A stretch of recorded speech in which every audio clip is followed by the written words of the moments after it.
کتابوں میں لکھا ہے کہ جس نے بھی عمل کیا کبھی بھی نامراد نہیں ہوا۔ پڑھیے میرے ساتھ، ربی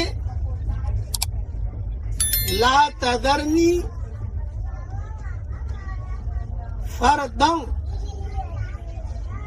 وانت خیر الوارثین۔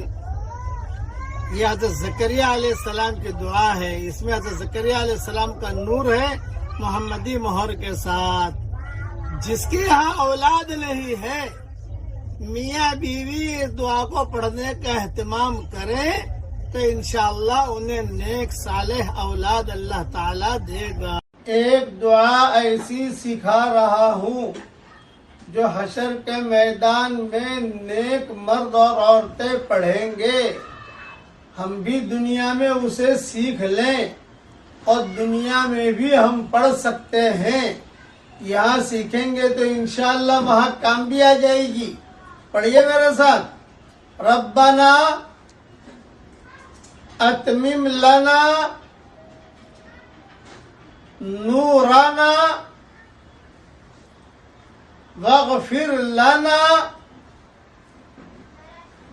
انک علی کل شیء قدیر۔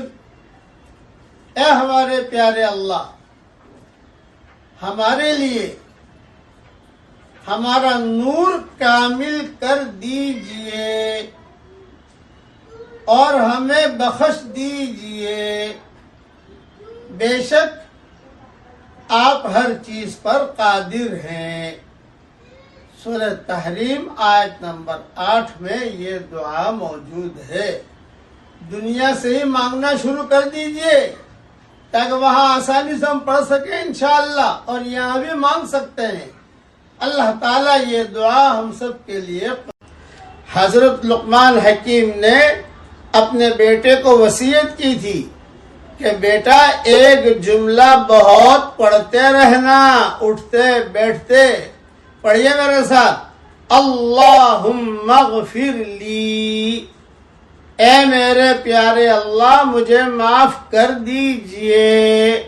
پھر فرماتے تھے بیٹا اللہ تعالیٰ کے یہاں کچھ گھڑیاں ایسی ہوتی ہیں کہ فوراً دعا قبول ہو جاتی ہے، تو یہ پڑھتے رہنا، جب وہ گھڑی آ جائے گی تو اللہ تعالیٰ خود فرمائیں گے جا میں نے تجھے معاف کر دیا۔